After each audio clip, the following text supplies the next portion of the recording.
Hello students and friends, ये जो मैं वीडियो लेके आ रहा हूँ ये पराशर दाब से संबंधित वीडियो है। इस पराशर दाब चौथा अड़सम गुणधर्म को हम आज डिफाइन करेंगे।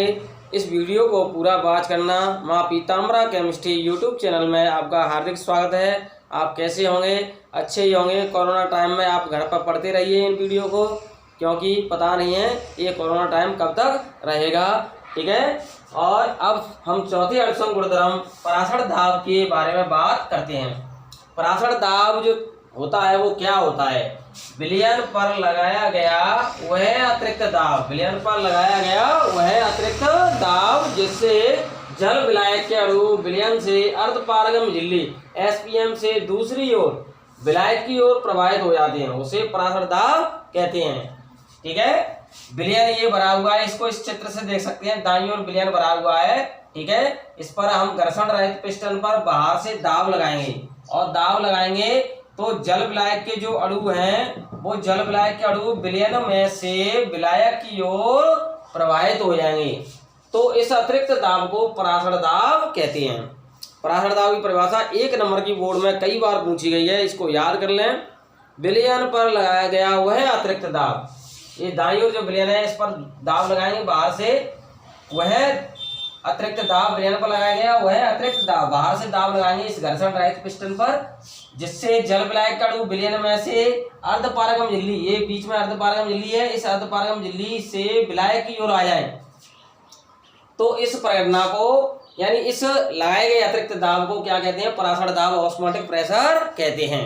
ठीक है। विलयन पर लगाया गया वह अतिरिक्त दाब जिससे जल विलायक के अणु विलयन में से एसपीएम से विलायक की ओर प्रवाहित हो जाएं। ठीक है, इसे पराशर दाब कहते हैं। Applied pressure on the solution by which molecules of solvent flow through SPM into solvent, मतलब सॉल्यूशन से सॉल्वेंट की ओर आ जाएं, उल्टे आ जाएं यानी इनवर्स हो जाएं, उसके फिनोमेना जो पराशर की परिघटना है उसके विपरीत हो जाए। जल विलायक के अणुओं का जो गमन करना है वो पराशर के विपरीत हो जाती है। ठीक है। पराशर में तो क्या होता है? विलायक से विलयन की ओर जल विलायक के अणु जाते हैं अर्धपारगम झिल्ली से, लेकिन पराशर दाब में क्या होगा कि विलयन में से जल के अणुओं को अर्धपारगम झिल्ली से विलायक की ओर गुजारना पड़ने के लिए या उस पराशर को रोकने के लिए जो दाब लगाया जाएगा उसको क्या कहेंगे? पराशर दाब कहेंगे। एक सरल सी परिभाषा है पराशर दाब की, वो मैं बता देता हूं, उसको भी आप याद कर सकते हैं। पराशर के विरुद्ध जो दाब लगाया जाता है, एकदम सरल सी परिभाषा, पराशर के विरुद्ध, पराशर के विरुद्ध जो दाब लगाया जाता है, जो दाब लगाया जाता है उसे पराशर दाब कहते हैं, पराशर दाब कहते हैं। ओके। पराशर के विरुद्ध जो दाब लगाया जाता है उसे पराशर दाब कहते हैं। इस पराशर दाब की परिभाषा को याद कर लें। ठीक है। अपोजेज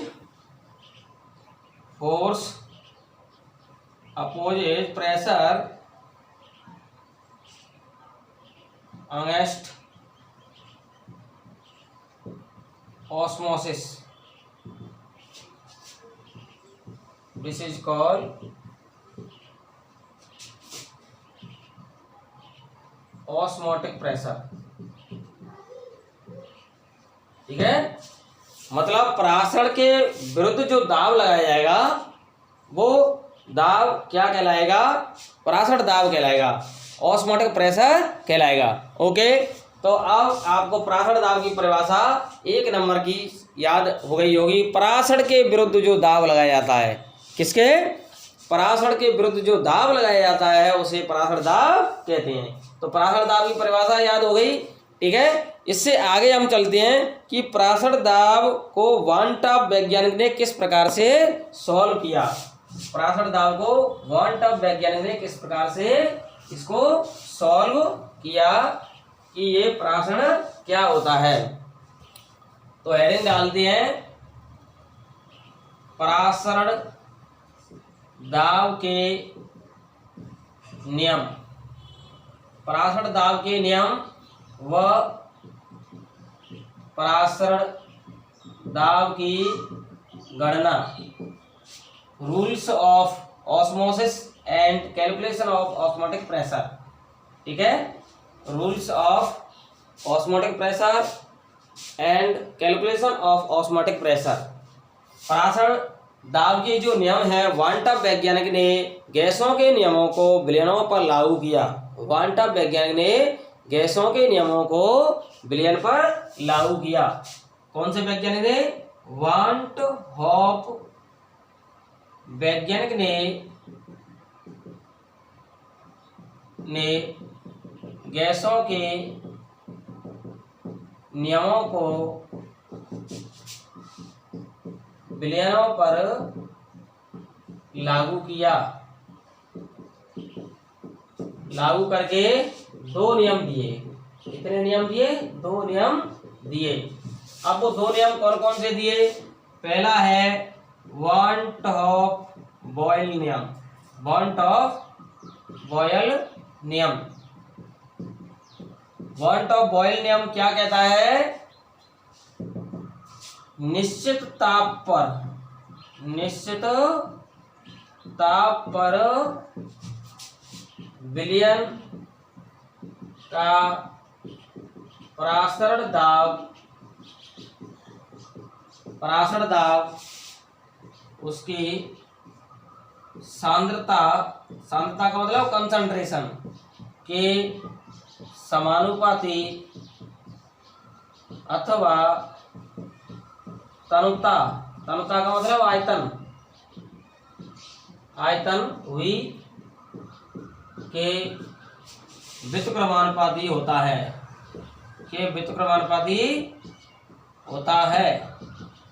इसे कहते हैं वांट ऑफ बॉयल का नियम। वांट ऑफ बॉयल का नियम याद करें। निश्चित ताप पर विलयन का परासरण दाब पाई, निश्चित ताप पर विलयन का परासरण दाब पाई, उसकी सांद्रता C के समानुपाती होगा, परंतु तनुता आयतन के व्युत्क्रमानुपाती होता है। तो पाई समानुपाती क्या हो जाएगा? C। ठीक है, अथवा इसको हम ऐसे लिख सकते हैं, पाई समानुपाती 1/V। ओके, तो ये हो गया समीकरण 1। तो वांट ऑफ बॉयल ने क्या बताया? परासरण दाब सांद्रता के समानुपाती होता है। किस पर? निश्चित ताप पर। निश्चित ताप पर किसी विलयन का परासरण दाब पाई उसकी सांद्रता के समानुपाती होता है। ठीक है, अथवा तनुता का मतलब आयतन के व्युत्क्रमानुपाती होता है। सांद्रता और आयतन हमेशा एक दूसरे के क्या होते हैं? व्युत्क्रमानुपाती होते हैं, क्योंकि सांद्रता बराबर 1/तनुता होता है। क्या होता है? 1/तनुता। तनुता का मतलब आयतन, ध्यान रखना। ठीक है, तो सांद्रता 1/V यानी 1/, आयतन भी लिख सकते हैं। ओके, तो पहला नियम आपको समझ में आ गया होगा, वांट ऑफ बॉयल का नियम। अब बात करते हैं कि दूसरा जो नियम है वो वांट ऑफ दाब ताप का नियम है। दूसरा जो नियम वो क्या है? वांट ऑफ दाब ताप का नियम। दूसरा नियम क्या दिया? वांट ऑफ दाब ताप का नियम। वांट ऑफ दाब ताप का नियम। वांट ऑफ दाब ताप का नियम क्या कहता है? दाब का मतलब यह क्या है? परासरण दाब, और ताप का मतलब जो परम ताप होता है वो। ठीक है, तो यहां पर जो परासरण दाब होगा वो किसके समानुपाती होगा? परासरण दाब परम ताप के समानुपाती होगा। किसके? परम ताप के समानुपाती होगा। और ये जो परासरण दाब होगा वो किस पर लिया गया होगा? निश्चित सांद्रता एवं तनुता पर। निश्चित सांद्रता व तनुता पर। ठीक है, निश्चित सांद्रता व तनुता पर किसी विलयन का परासरण दाब उसके परम ताप के समानुपाती होता है। सरल सी परिभाषा है, निश्चित सांद्रता व तनुता पर किसी विलयन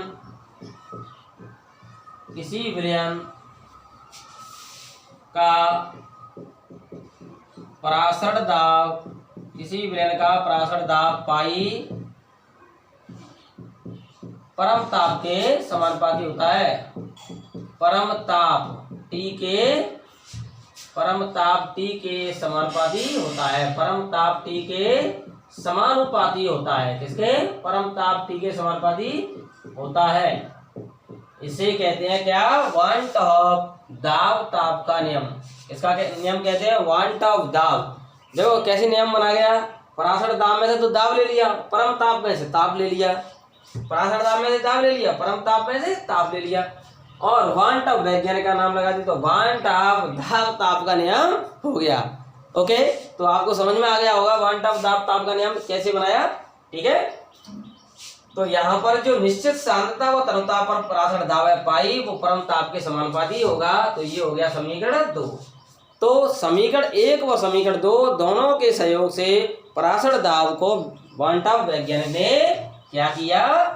सॉल्व किया। वांट ऑफ दाब की गणना को सॉल्व किया। ठीक है, तो समीकरण 1 व 2 को संयुक्त करने पर समीकरण 1 व 2 को संयुक्त करेंगे तो पाई समानुपाती C और इंटू टी। ठीक है, तो पाई बराबर समानुपाती की जगह पे R आ जाएगा, R इंटू सी इंटू टी। ये समीकरण हो गया 3। ठीक है, तो यहाँ ये जो समीकरण है बहुत ही इंपॉर्टेंट है। इससे न्यूमेरिकल भी सॉल्व होते हैं। यहाँ पर R एक समानुपातिक स्थिरांक है। ठीक है, जिसे हम गैस स्थिरांक कहते हैं। क्या कहते हैं? गैस स्थिरांक, गैस कांस्टेंट कहते हैं, जिसका मान क्या होता है? 0.0821 लीटर वायुमंडल प्रति केल्विन प्रति मोल ये होता है। ठीक है, जो R का जो वैल्यू है वो क्या है? गैस स्थिरांक, गैस कांस्टेंट है, जिसका वैल्यू 0.0821 लीटर वायुमंडल प्रति केल्विन प्रति मोल है। तो एक तो ये समीकरण 3 आ गया। वास्तव में इससे जो परासर दाब है वो किस पर निर्भर कर रहा है? सांद्रता पर निर्भर कर रहा है, C पर निर्भर कर रहा है। अतः परासर दाब यहाँ पर एक अल्पसंख्य गुणधर्म है। दूसरी बात, हम इसको ऐसे भी लिख सकते हैं, C की जगह पे V लिख सकते हैं। तो पाई समानुपाती 1/V इंटू टी। ठीक है, तो पाई बराबर समानुपाती की जगह पे R आ जाएगा, R into T upon V। ठीक है, तो एक समीकरण ये भी आ जाएगा। ठीक है, ये समीकरण हो जाएगा 4। ओके, इसको हम ऐसे भी लिख सकते हैं पाई V, यहाँ ये V इधर ला सकते हैं, पाई V बराबर RT। ओके, ये हो जाएगा समीकरण 5। ओके, अगर हम एक मोल विलेय के लिए n मोल विलेय के लिए निकालें तो n मोल विलेय के लिए निकालें तो पाई V बराबर nRT और ये हो जाएगा समीकरण 4। ओके, अगर हम यहाँ पर इस तरह से इसको सॉल्व कर रहे हैं तो ऐसे भी हो सकता है। C की जगह पर क्या आ जाएगा? 1/V। ठीक है, तो पाई बराबर समानुपाती को डाल देंगे तो RT अपॉन V हो जाएगा। तो V इधर ले आए तो पाई V बराबर RT हो जाएगा। ठीक है, n मोल विलेय के लिए निकालें तो पाई V बराबर nRT हो जाएगा। ओके, ऊपर वाले समीकरण 3 में भी हम n मोल के लिए निकाल सकते हैं। तो यहाँ RnCT लिख सकते हैं या nRCT लिख सकते हैं। ओके, उससे भी कर सकते हैं। अब यहाँ पर जो n है, n बराबर विलेय के मोल 1 मान लें, n बराबर विलेय के मोल बराबर 1 मान लें, 1 मोल, तो पाई V बराबर क्या हो जाएगा? RT हो जाएगा। क्या हो जाएगा? RT। तो ये हो जाएगा समीकरण 5। आई बात समझ में? तो ये सारे के सारे जो समीकरण निकल रहे हैं ये परासर दाब की गणना करने वाले समीकरण हैं। ये सारे सबके सब समीकरण 3, 4, 5 ये सब के सब महत्वपूर्ण है। इसको हम समीकरण 6 डाल रहे हैं, इसको हम 7। सभी समीकरण इंपोर्टेंट हैं। ठीक है, मुख्य रूप से ये समीकरण 3 और 6 ये दोनों बहुत महत्वपूर्ण हैं। इनको आप याद रखेंगे। पाई बराबर RCT, पाई V बराबर nRT। ओके, अब हम बात करते हैं जब पाई V बराबर nRT आया है तो उसको हम आगे सॉल्व करते हैं। पाई V बराबर nRT को हम आगे सॉल्व करते हैं। ठीक है। तो पाई वी बराबर एन आर टी को हम आगे सॉल्व करेंगे तो पाई बराबर एन वी है जो नीचे पहुंचा देंगे, वी को कहाँ पहुंचा देंगे, नीचे। तो क्या आ जाएगा, देखिए पाई बराबर वी को हम यहाँ नीचे पहुंचा रहे हैं तो N upon V R T, ये हो जाएगा समीकरण 7। ये बहुत इंपॉर्टेंट है। यहाँ पर जो पराशर दाब है वो विलेय के मोल पर निर्भर कर रहा है। ये पराशर दाब किस पर निर्भर कर रहा है, एन क्या है, विलेय के मोल पर।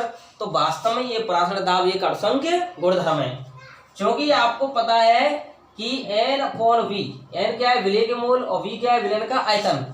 ये क्या होता है, सांद्रता। सांद्रता का मतलब सी होता है, ठीक है। तो देखो एन अपॉन वी की जगह पर हम सांद्रता भी लिख सकते हैं। क्या लिख सकते हैं, सांद्रता। तो जो अभी समीकरण हमने बताया था पाई बराबर सी आर टी, ये आ जाएगा। ओके, आगे बात समझ में। विलेय के मोल बटे विलयन का आयतन, ये क्या होता है, सांद्रता। और ये सांद्रता वास्तव में क्या है, मूलरता है। ये सांद्रता क्या है, मूलरता है।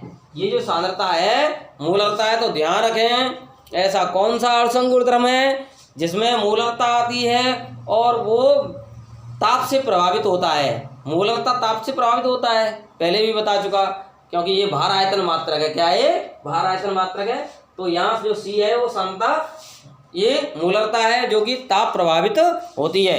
ध्यान रखें, क्या होती है, ये ताप प्रभावित होती है। अब बात करते हैं कि जो एन है, ये एन क्या है, विलेय के मोल है। तो विलेय के मोल बराबर क्या होगा, विलेय के मोल एन बराबर विलेय की मात्रा डब्ल्यू बी अपॉन विलेय का अणुभार एम बी, ये हो जाएगा। तो पाई बराबर क्या हो जाएगा, W B upon M B, ये नीचे आ जाएगा एम बी, और ये हो जाएगा वी, और ये हो जाएगा आर टी। ओके, तो ये आ जाएगा समीकरण 8 हो जाएगा, समीकरण 8। यहाँ पर जो पराशर दाब है वो किस पर निर्भर करता है, पराशर दाब ऑस्मोटिक प्रेशर घोले गए विलेय की मात्रा पर निर्भर करता है।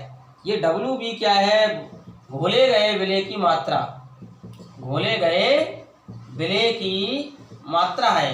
ये घोले गए विलेय की मात्रा पर निर्भर करता है। अतः यह एक अणुसंख्य गुणधर्म है। क्या है, अणुसंख्य गुणधर्म है। तो वास्तव में ये स्पष्ट हो गया समीकरण 8 से, ठीक है, कि पराशर दाब घोले गए विलेय की मात्रा डब्ल्यू पर निर्भर करता है। अतः पराशर दाब एक अणुसंख्य गुणधर्म है। क्या है, अणुसंख्य गुणधर्म है। तो पराशर दाब की गणना हम ऐसे कर लेते हैं। ओके, तो वास्तव में पराशर दाब क्या है, एक अणुसंख्य गुणधर्म है। इसको हम शॉर्टली इस तरह से पढ़ लेते हैं, पूरे को इस तरह से याद कर लेते हैं सरल तरीके से। वांटा वैज्ञानिक के अनुसार पाई समानुपाती क्या होता है, सी टी। क्या होता है, सी टी। ओके, तो पाई बराबर क्या होगा, आर सी टी हो जाएगा। ओके, इस तरह से।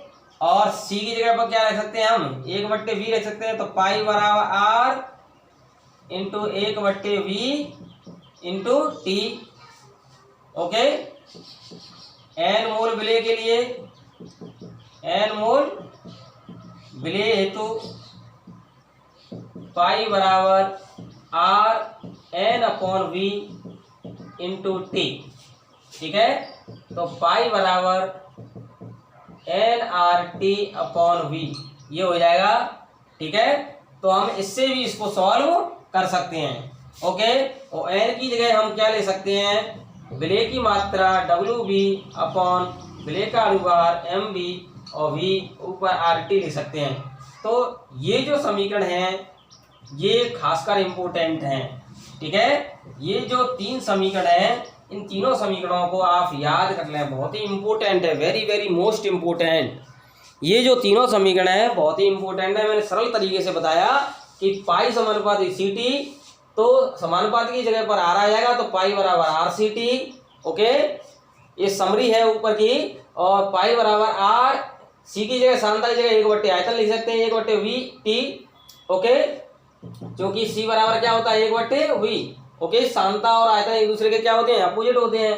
तो पाई बराबर क्या हो जाएगा, R into N upon V into T.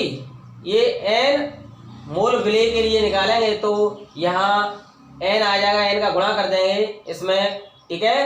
तो R into N upon V into T, n mole विलेय के लिए निकालेंगे तो इसमें क्या कर देंगे, इस वाले समीकरण में यहाँ एन का गुणा कर देंगे, पाई बराबर R इंटू ए बटे वी टी है, इसमें एन का गुणा कर देंगे तो ये हो जाएगा। तो पाई बराबर N R T upon V, ये हो जाएगा समीकरण। और ऐसे ही यहाँ पर एन अपॉन वी देखेंगे तो एन अपॉन वी क्या होती है, विलेय के मूल बटे विलेय का आयतन क्या होता है, मैं पहले ही बता चुका हूँ, सांद्रता होती है।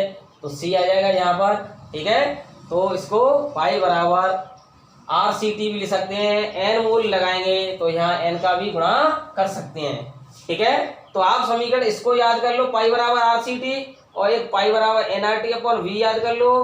और एन क्या है, यहाँ विलेय की मोल है, विलेय के मोल बराबर क्या होता है, विलेय की मात्रा बटे विलेय का अणुभार। तो ये समीकरण आ जाएगा। ओके, आप इन समीकरणों को याद कर लें तो ये पराशर दाब की जो न्यूमेरिकल है उनको सॉल्व कर सकते हैं।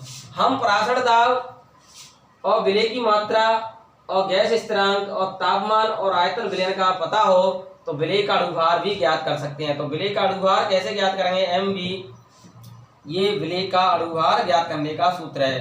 तो विलेय का अणुभार हम ऐसे निकालेंगे, विलेय का अणुभार बराबर W V into R T upon pi into V, ठीक है, या पाई वी। तो इससे हम विलेय का अणुभार ज्ञात कर सकते हैं।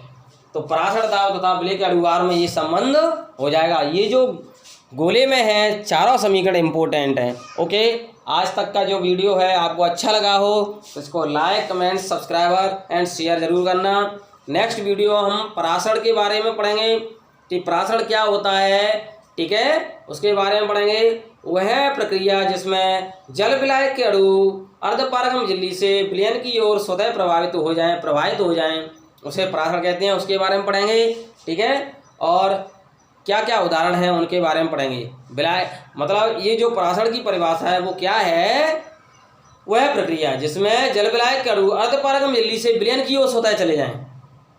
जल विलायक के अणु अर्धपारगम्य झिल्ली से कहाँ की ओर चले जाएं, विलयन की ओर, ठीक है।